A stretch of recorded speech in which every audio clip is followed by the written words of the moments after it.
সেদিন মা বলেছিল তোমার ছেলে আবদার করেছে, ছেলের জন্য প্রয়োজন হলে ঋণ করো। সকালে ফজরের নামাজটা পড়ে ভোরে ভোরে, কেউ দেখতে পাবে না, কেউ জানতে পারবে না, আমার আব্বা ঋণ করতে গেছে এই ছেলেটার জন্য। সেদিন ধনির বাড়ির সামনে হাত দুটো জড়ো করে বলেছিল ধনী মানুষ, বাবু আমার ছেলের জন্য 200 টাকা দেবেন, আমার ছেলের জন্য নামি দামি একটু জামা কাপড় কিনবো, এক জোড়া জুতা কিনবো, ঈদের দিনে আমি আমার ছেলেটাকে সাজিয়ে গুছিয়ে ঈদের নামাজ পড়াতে যাবো। 200 টাকা কবে শোধ করবি? সেদিন বাবা বলেছিল ঈদের নামাজটা পড়ে কাজ করে দেবো, ঈদের পরের দিন কাজ করে দেবো, 3 দিন কাজ করে তোমার টাকা শোধ করে দেবো। সেদিন 200 টাকা নিয়ে ঈদের সামান কেনা বাদ দিয়ে নামি দামি জামা কাপড় হয়েছে, জুতা হয়েছে, ঈদের দিনে গোসল করে নতুন পোশাকটা পরে নিয়েছিলাম।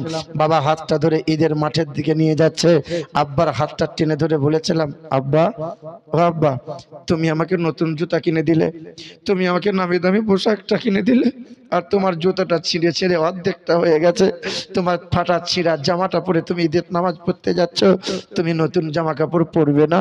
সেদিন বাবা কষ্টের কথাটা গোপন রেখে মুখটা যেন হাসি মুখ করে বলেছিল, নতুন জামা কাপড়গুলো আলমারিতে ভরা আছে, কদিন পরে পরবো, আজকে আর পরবো না, আজকে আর পরবো না। হে মুসলমান, সেদিন মাকে এসে বলেছিলাম, আর মা ঝরঝর করে কেঁদেছিল। আজ মনে মনে হয় মা তো তার নাম যে নিজে না খেয়ে খাওয়ায়, যে নিজে না পড়ে পড়ায়, ঠান্ডার মৌসুমে ছেলেকে বুকে নিয়ে গরম দেওয়ার জন্য সারা রাত পার করে দেয়। সারা রাত মা গরমের সময় ছেলে ঘুমায় না বলে বসে বসে শাড়ির আঁচল দিয়ে মাথার উপরে হাওয়া করে সারা রাত বাচ্চাকে ঘুম পাড়ায়। বাবা তো তার নাম, রাত দিন মেহনত করে মাথার ঘাম পায়ে ফেলে রক্তকে পানি করে তোমার মতো বাচ্চার ইচ্ছা আবদার গুলো পূরণ করে দেয়, নিজের ইচ্ছেগুলো বাপ বলে সব ত্যাগ করে দেয়। তুমি সেই বাপকে ভুলে গেছো বলো? তুমি সেই মাকে ভুলে গেছো বলো? তুমি ভুলে যেতে পারলে কুলাঙ্গার তুমি মরে যাও না কেন? তোমার মতো সন্তান বাপ মায়ের সাথে কথা বন্ধ করে দিলে, বিবির জন্য ছেলে মেয়ের মায়ায় পড়ে তুমি তোমার বাপ মাকে আলাদা করে দিলে, তুমি তোমার বাপ মাকে পৃথক করে দিলে, তুমি তোমার বাপ মাকে ইনকামের রাস্তা 100 টাকা ইনকাম করে 10টা টাকা বাপ মায়ের হাতে দিতে পারলে না। তোমার মতো ছেলে কুলাঙ্গার সন্তান, তোমার বাপ মা ভুল করেছে তোমার মতো বাচ্চাকে পয়দা করে। যুবক নওজোয়ান ছেলেরা, আমি তোমার পায়ে হাত রেখে বলি, বাপ মায়ের দোয়া লাও, হুজুরের দোয়া নিতে এসো না, ইমাম সাহেবের দোয়া নিতে আসিও না। যার মাথার উপরে বাপ মায়ের দোয়া আছে, পৃথিবীর আর কোনো দোয়ার প্রয়োজন নাই, কোনো হুজুরের কাছে আর দোয়া নেওয়া লাগবে না। বাপ মা সন্তুষ্ট তো নবী সন্তুষ্ট, আর নবী রাজি, নবী খুশি তো আল্লাহ রাজি, আর আল্লাহ রাজি তো বান্দার জন্য জান্নাত বালাখানা আমার আল্লাহ সাজিয়ে দেবেন। এ মুসলমান সোনার টুকরো বন্ধুরা, মায়ের সেবা করো, কিন্তু বেদবার সেবার জন্য আল্লাহর নবী বলছেন এতিমের সেবা করো। ওমরে ফারুক নিজের নামটা লিখে দিয়েছেন, বেদবার ঠিক ঠিকানা পেয়ে গেলেন। হযরতে ওমরে ফারুক রাদিয়াল্লাহু তাআলা আনহু সকালবেলা ইশরাকের নামাজটা পড়ে পা পা করে গেলেন। ওই বাবলা বাগান পার করে কুঁড়ে ঘরে থাকা বৃদ্ধা জননী মহিলা দরজার সামনে আওয়াজ দিয়ে বলে, আসসালামু আলাইকুম ওয়া রাহমাতুল্লাহি ওয়া বারাকাতুহু। মা দরজা খোলো মা। সালামের জবাব দিয়ে বলে, কে বাবা? বলে, মা আমি হলাম খাত্তাবের বেটা ওমর। ও বাবা ওমর, কি চাই বাবা? ও বৃদ্ধা জননী, একবার দরজা খোলো মা, আমি তোমার সেবা করব মা, ঘরটা সাফ সাফাই করে দেব, আমি তোমার পানিটা উঠিয়ে দেব, আমি তোমাকে 2 লুকমা খাবার খাইয়ে দেব। সঙ্গে সঙ্গে ঘরের ভিতর থেকে আওয়াজ দিয়ে বলে, বাবা ওমর ফিরে যাও বাবা, ফিরে যাও। প্রতিদিন একটা মানুষ আমার সেবা করে যায়, একটা মানুষ আমার সেবা করে যায়, আজ তোমার সেবা করা লাগবে না। হযরতে ওমরে ফারুক মনটা খারাপ হয়ে গেল, মনটা ছোট হয়ে গেল। আমি নাম লিখেছি বেদবার নামের পাশে, আমার আগে কোন মানুষটা আমার সেবা করে যায়? হযরতে ওমরে ফারুক রাদিয়াল্লাহু তাআলা আনহু কি করলেন? মনটা খারাপ করে বাড়ি চলে গেলেন। ফজরের, আর ফজরের নামাজ পড়ে নয়, আর ইশরাকের নামাজ পড়ে নয়, একটু ভোরে ভোরে যাব। আজান তখনও হয় নাই। ফজরের আজানের আগে ওমর ফারুক রাদিয়াল্লাহু তাআলা আনহু দ্বিতীয় দিনে আবার চলে গেলেন। বৃদ্ধার দরজার সম্মুখে আওয়াজ দিলেন, সালাম জানালেন, আসসালামু আলাইকুম ওয়া রাহমাতুল্লাহি ওয়া বারাকাতুহু। ও মা, দরজা খোলো মা। কে বাবা তুমি? বলে, মা আমি খাত্তাবের বেটা ওমর। কি করবে বাবা? ও মা, আজকে তোমার সেবা করবো মা। আল্লাহর নবী বলেছেন, বেদবার সেবা করলে পরে, এতিমের সেবা করলে পরে নবীর সঙ্গী হয়ে জান্নাত পাওয়া যায়। ও মা, দরজা খুলে দাও মা। সঙ্গে সঙ্গে বৃদ্ধা বললেন, ওমর বাবা ওমর, ফিরে যাও ফিরে যাও। প্রতিদিন একটা মানুষ আমার সেবা করে যায়, আজকেও গভীর রজনীতে ওই মানুষটা আমার সেবা করে ঘরের কাজ সব গুছিয়ে দিয়ে গেছে। আজ ঘরের কোনো কাজ নাই। কে? ওমর ফারুক রাদিয়াল্লাহু তাআলা আনহু। আহারে, জমিনে যে কথা বললে পরে আসমানে আল্লাহ পাক তার কথার উপর ফয়সালা করে দেন, তার নাম হলো ওমর ফারুক রাদিয়াল্লাহু তাআলা আনহু। কার নাম? ওমর। আচ্ছা বলতে পারেন ইসলামে সবচেয়ে বেশি ক্ষতি করেছে কারা? হিন্দুরা, খ্রিস্টানরা? কারা বলুন না? ইসলামে সবচেয়ে ক্ষতি করেছে কারা? ইহুদিরা। কারা বলেন না? মুনাফিক, মুনাফিকরা, মুনাফিক, মুনাফিকরা। এই নামধারী, কিছু নামধারী মুনাফিক মুসলমান যারা টুপিও আছে, দাড়ি আছে, ওয়াজ করে, মুর্শিদাবাদে বাড়ি, বেশিরভাগ বাংলাদেশে যায়। বিরাদার রাহুল তার নাম। ও আবার বলছে ইব্রাহিম নবী ইহুদি ছিল, মুসা নবী ইহুদি ছিল, ইউসুফ নবী ইহুদি ছিল। অথচ আমার আল্লাহ পাক বলেন, মা কানা ইব্রাহিম ইহুদিয়াও ওয়ালা নাসরানিয়াও ওয়ালাকিন কানা হানিফা মুসলিমা। আমার ইব্রাহিম নবী ইহুদি নয়, আমার ইউসুফ নবী ইহুদি নয়, আমার মুসা নবী ইহুদি নয়, নাসারা নয়, তারা হানিফ, তারা মুসলমান। অথচ মুসলমান আহলে হাদিস মার্কা কেটে কেটে কেটে কেটে এখন পকেটে হাদিস ভরে দিয়েছে।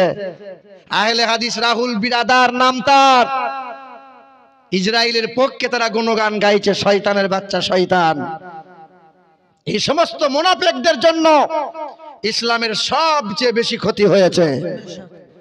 আল্লাহর নবীর কাছে এক মুসলমান এক ইহুদি গেছে তলোয়ার নিয়ে।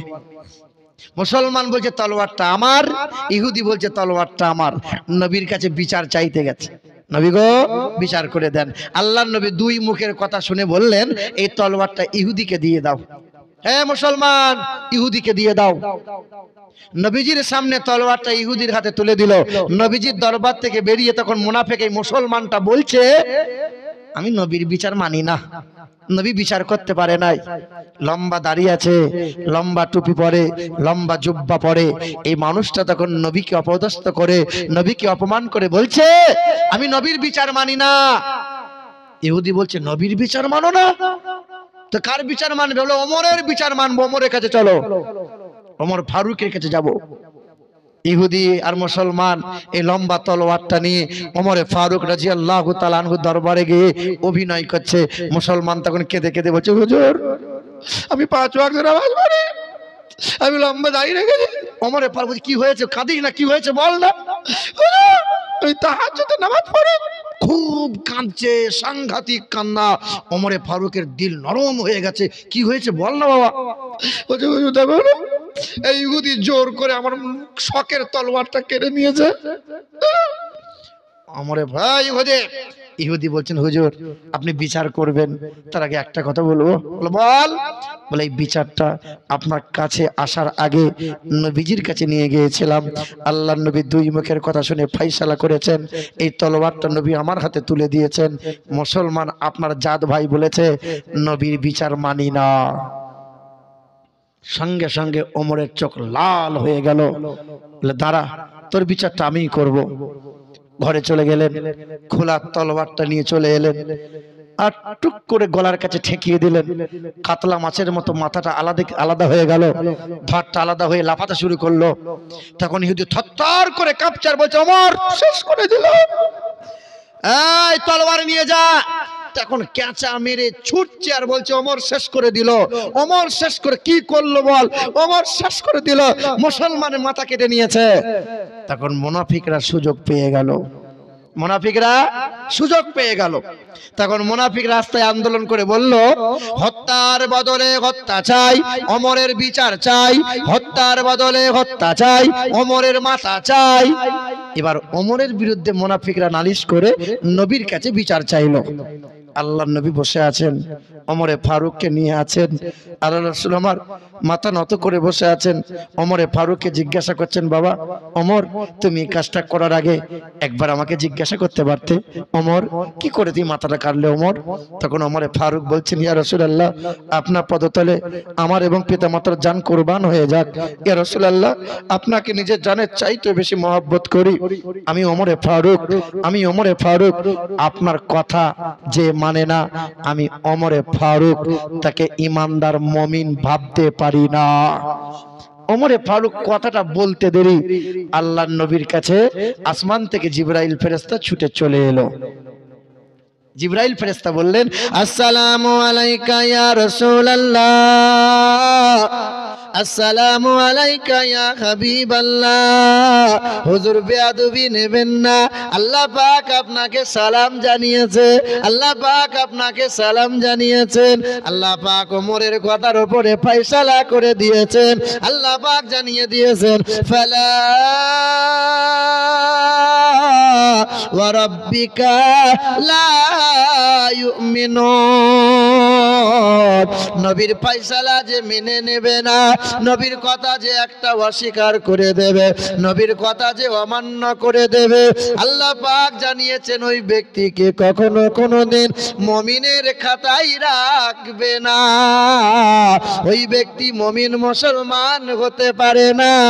ওমর যা করেছে ঠিক করেছে, ওমরের বিরুদ্ধে বিচার করবেন না।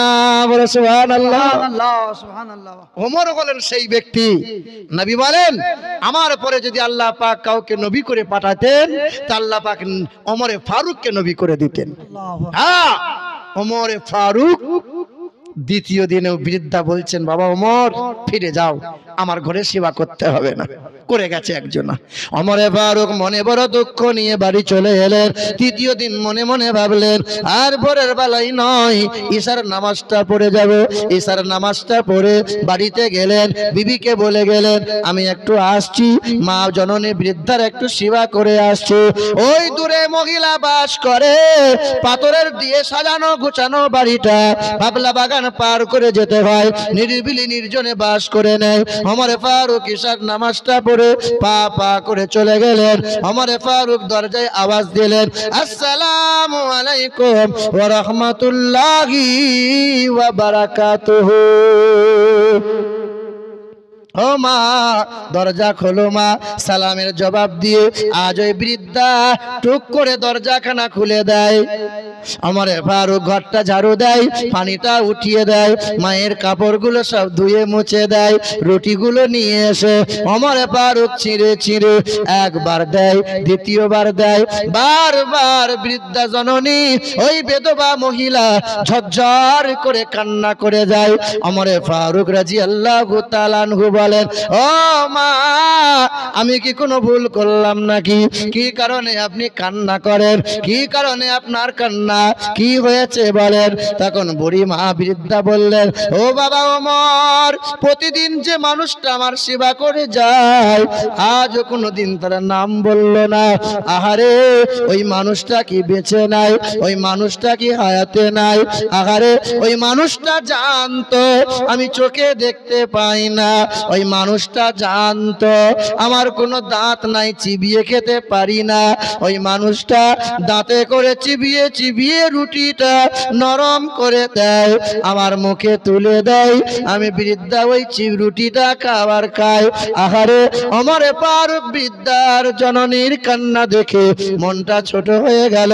বারবার আফসোস হয়, আমার পরে যে ব্যক্তি সেবা করে যায়, আমার আগে যে মানুষটা সেবা করে যায়, আজকে তো আমার পরে আসবে।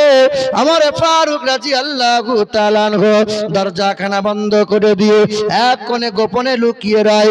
ওই ব্যক্তিটা মুখে কাপড় দিয়ে খালি পায়ে পা পা করে আসে। যেমন দরজায় আওয়াজ দিতে গেছে, ওমর ফারুক দরজা খানার সম্মুখে হাতটা তার ধরে নিয়েছে। কে তুমি? কথা বলে না, পরিচয় দেয় না।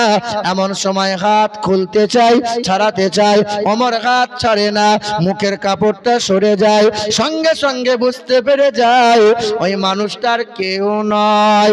ওই মানুষটা হলেন তিনি, প্রথম মুসলমান ছিলেন যিনি, প্রথম মুমিন হয়েছেন যিনি, প্রথম খলিফা হয়েছেন যিনি, মক্কা থেকে মদিনায় যাওয়ার পথে নবীর সঙ্গী হয়েছিলেন যিনি, বিলালকে অর্থ দিয়ে কিনে দিয়েছিলেন যিনি, মদিনা রওজা মুবারকের জায়গা কিনে দিয়েছিলেন যিনি, ওই ব্যক্তি হলেন তিনি। আল্লাহর নবী মিরাজ থেকে ফিরে আসার পরে সর্বপ্রথম নবীর কথা বিশ্বাস করেছেন যিনি, ওই ব্যক্তি হলেন তিনি। নবী হায়াতে থাকাকালীন ইমামতির জায়গায় দাঁড়িয়েছিলেন যিনি, ওই ব্যক্তিকে, ওই ব্যক্তি হলেন হযরতে আবু বকর সিদ্দিক। হযরতে আবু বকর সিদ্দিক রাদিয়াল্লাহু তাআলা আনহু।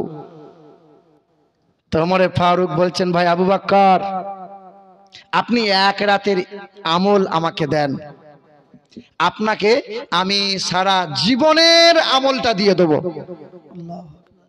বলে ওমর, কোন রাতের তুমি আমল চাইছো?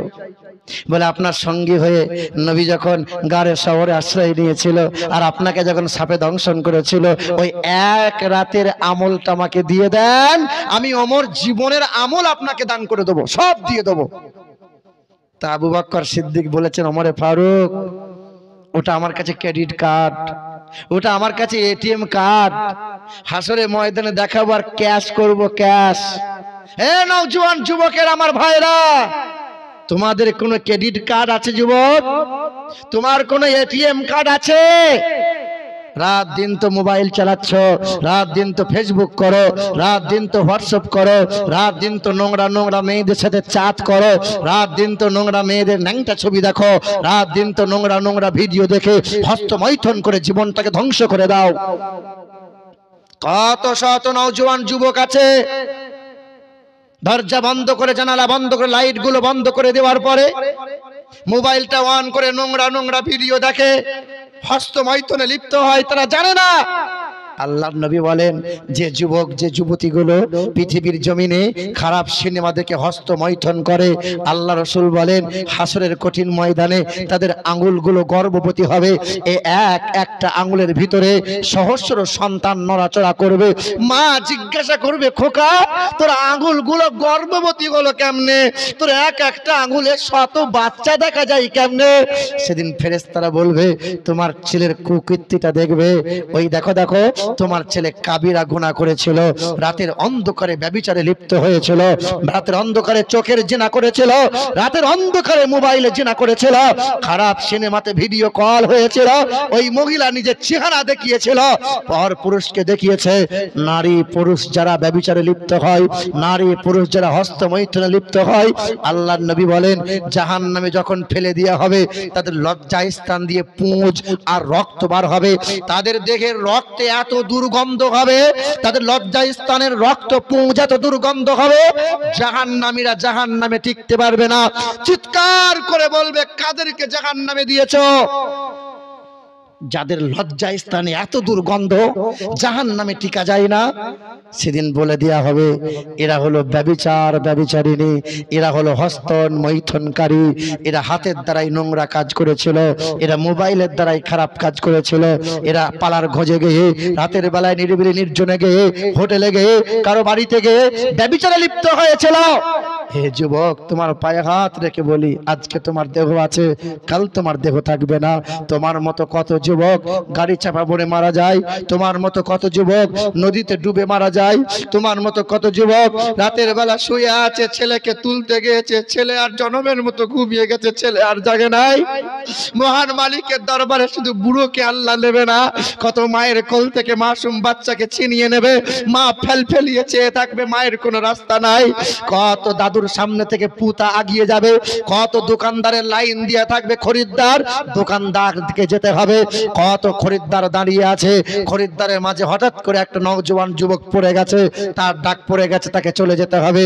তোমার মোবাইল আজকে খারাপ সিনেমা, তোমার মোবাইল আজকে খারাপ ন্যাংটা মেয়ের ছবি, তোমার মোবাইল আজকে ফোন করে সেক্স করেছো, তোমার যে নোংরা নোংরা কাজ করেছো, কাল যদি তুমি মারা যাও তোমার মোবাইলটা ঘাটা হবে, তোমার মোবাইলে নোংরা ছবি দেখা হবে। হ্যাঁ শোনো, তোমার মোবাইলে খারাপ সিনেমা রেখে তুমি যদি মারা যাও, অপবিত্র অবস্থায় তুমি যদি মারা যাও, তোমার জন্য জান্নাত নাই, জান্নাত নাই, তোমার জন্য জান্নাত নাই রে যুবক। এই আমার মা বোনেরা, কত পুরুষ আছে বিবাহ হয়ে গেছে, বিবি থাকা সত্ত্বেও পর নারীর দিকে নজর করে। কত নারী মহিলা বসে আছে হাজি বিবি হয়ে, ঘুমটা কেটে বসে আছে, রাত হলে পরে স্বামী বিদেশ কাজ করতে গেছে, রাত দিন পরিশ্রম করে, ওই যে ন্যাংটা বেহায়া বেশরম মহিলাটা রাত হলে পরে নোংরা ছেলেদের সাথে ভিডিও কল করে, নিজের স্তন দেখায়, নিজের পেট দেখায়, নিজের চেহারাটা পরপুরুষকে দেখায়। লজ্জা লাগে না? আল্লাহর নবী বলেন, বিবাহিত পুরুষ যদি ব্যভিচারে লিপ্ত হয়, বিবাহিত নারী যদি ব্যভিচারে লিপ্ত হয়, তাকে খাল করো, গলা পর্যন্ত গর্ত করে দাও, ঢিল পাথর দিয়ে মেরে মেরে হত্যা করে দাও। বিবাহিত নারী পুরুষ ব্যভিচারে লিপ্ত হলে পৃথিবীর জমিনে বেঁচে থাকার তার কোনো অধিকার নাই। আল্লাহর নবী বলেছেন। তুমি যুবক, এই যুবক যুবতী শোনো, অবিবাহিত ছেলে মেয়ে যদি ব্যভিচারে লিপ্ত হয়, আমার যুবক ভাইরা, আমার নওজোয়ান ছেলেরা, অবিবাহিত ছেলে মেয়ে যদি ব্যভিচারে লিপ্ত হয়, আল্লাহর নবী বলছেন 1 বছরের জন্য এলাকা থেকে দূরীভূত করো, 100 বার বেত্রাঘাত করো। যুবক, তোমার পায়ে হাত রেখে বলি, তোমার পায়ে হাত রেখে বলি, আজকে মোবাইল চালাচ্ছ, ফেসবুকে তোমরা ঠাকুরের ছবি ছাড়ছো, দিয়ে হিন্দুদেরকে গাল দিচ্ছ, হিন্দু ভাইরা আবার মুসলমানদেরকে গাল দিয়ে করছে, সোশ্যাল মিডিয়ায় চলছে কি চলছে না? অথচ আমার আল্লাহ পাক তোমাকে বারবার মানা করেছে, ওয়ালা তাসুব্বুল্লাযীনা ইয়াদউনা মিন দুনিল্লাহ ফায়াসুব্বুল্লাহ আদওয়াম বিগাইরি ইলম। কখনো কোনোদিন কোনো ধর্মকে গালমন্দ করবে না, কখনো কোনো দেব দেবীকে তুমি ছোট বড় মন্তব্য করবে না। হ্যাঁ, তুমি যদি কোনোদিন গালমন্দ করে দাও, অন্যের ধর্মকে আঘাত করে দাও, ওরাও জ্ঞানহীনতার কারণে তোমার ধর্মকে গালমন্দ করে দেবে। অপরাধ তার হবে না, অপরাধ তোমার হবে। ইসলাম মানবতা শিখিয়েছে, ইসলাম হলো সর্বশ্রেষ্ঠ। ইসলাম, আচ্ছা এটা বুঝাতে পারবেন যদি কোনো হিন্দু ভাই আপনাকে জিজ্ঞাসা করে যে তোমার ধর্মটা ইসলাম সর্বশ্রেষ্ঠ, একটু বুঝাও তো? পারবো আমরা? পারবো?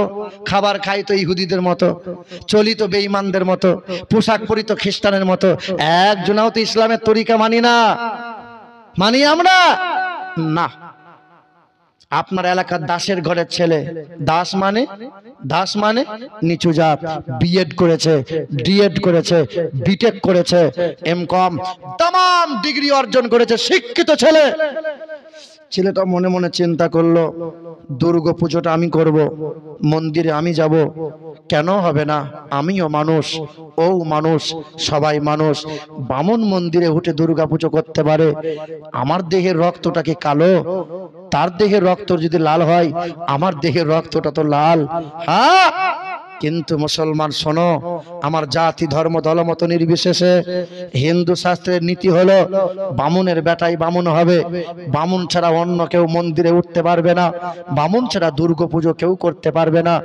আমাদের সমাজে দেখা যায় না, পীরের বেটাই পীর হয়, অন্য কেউ পীর হতে পারে না। এসব নীতি ভুল। ওই ব্যবসায়ী মানুষটা পীর হতে পারে, ওই শ্রমিক মানুষটা পীর হতে পারে, ওই চাষি মানুষটা পীর হতে পারে। আল্লাযীনা আমানু ওয়া কানু ইয়াত্তাকুন, পরিপূর্ণ পরহেজগার অবলম্বন করো, আমার আল্লাহ পাক তোমাকে ওলির মাকাম দান করে দেবে। হ্যাঁ, নামাজ নাই, কুল নাই, কলমা নাই, আর বলছে আমি পীর হয়েছি। আর আমাদের সুন্নিয়ত ধ্বংস হচ্ছে, কিছু নামধারী নাম কামানো মুফতিদের কারণে আর কিছু ভণ্ড পীরদের কারণে আমাদের এখন জাত ভাই সব মারামারি হুনুহুনি করছে, শুধু শুধু ফতোয়া ফতোয়া দিতে বাগ। ও কাফের, ও বেঈমান, ওর সাথে চলা হারাম, ওর সাথে খাওয়া হারাম, ওর সাথে এই করা হারাম। চলছে কি চলছে না বলেন? আমরা মানুষকে কাছে নিতে পারলাম না, মানুষকে আঘাত দিয়ে দিয়ে বারবার দূরে সরিয়ে দিলাম। আমার চোখে দেখা বিখ্যাত মুফতি মাজারে জলসা করছে, ন্যাংটা মেয়ের নাচ চলবে কালকে, আর পুরুষ মহিলা সব মাজারে প্রবেশ করে। মুফতি সাহেব ফতোয়া দেয় না, ও প্লেন নরমাল বক্তব্য দিয়ে টাকা পকেটে গুজে বাড়ি চলে এলো।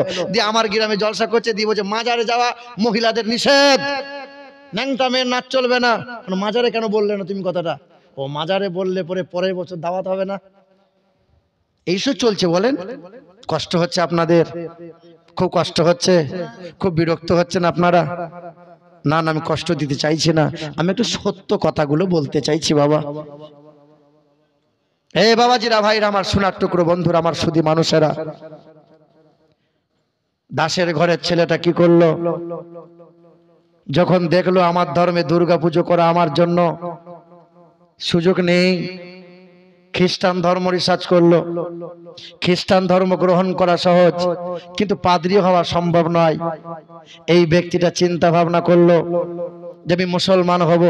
খুব ভালো করে শোনেন, হিন্দু ঘরের দাসের ঘরের ছেলে ইসলাম রিসার্চ করার পরে পাক পবিত্র হয়ে যদি কালেমায়ে লা ইলাহা ইল্লাল্লাহ মুহাম্মাদুর রাসূলুল্লাহ কালেমার উপর ঈমান নিয়ে আসে, এই ছেলেটা আপনার গ্রামে, এই ফরিদপুরে, এই আপনার গ্রামে ইমাম সাহেবের পাশে বসে সূরা কালাম নামাজের তরিকাগুলো শিখে নিয়েছে। ইমাম সাহেব 6 দিনের ছুটিতে বাড়ি চলে গেছে। আপনার গ্রামের ইমাম সাহেব যদি না থাকে, দাসের ঘরের ছেলেটা ঈমান আনার কারণে ইমামতির জায়গায় যদি দাঁড়িয়ে যায়, ইমামতি করতে পারবে কি পারবে না? পারবে। যোগ্যতা অর্জন যদি করা থাকে, মক্কা মদিনারও ইমাম হতে। ইসলাম ধর্ম দেখেন, ইসলাম ধর্মে উঁচু নিচু নাই। হিন্দু শাস্ত্রে আছে বামুন ছাড়া দুর্গা পুজো হবে না। তোমার ছেলে আলেম হতে পারে, তোমার ছেলে মৌলবী হতে পারে, তোমার ছেলে হাফেজ হতে পারে, তুমি কোরআন পড়তে পারো, সবাই কোরআন পড়তে পারে। লা ইয়ামাসসুহু ইল্লাল মুতাহহারুন, অপবিত্র অবস্থায় কোরআন কেউ ছুঁইতে পারবে না। কোরআন সবাই পড়তে পারে। আদিবাসী কোরআন পড়তে পারো, খ্রিস্টান কোরআন পড়তে পারে, জৈন বৈধ কোরআন পড়তে পারে, কিন্তু অপবিত্র অবস্থায় কোরআন ছোঁয়া। তবে আমার মা বোনদের একটা স্বভাব খুব খারাপ, জানে না। আপনার বিবি যদি না আসে, বিবিকে বলে দিয়েন, আমার গ্রাম এলাকার মা বোনরা মাসে যে শরীর খারাপ হয়, 7 দিন না হলে মাথা ধোবে না।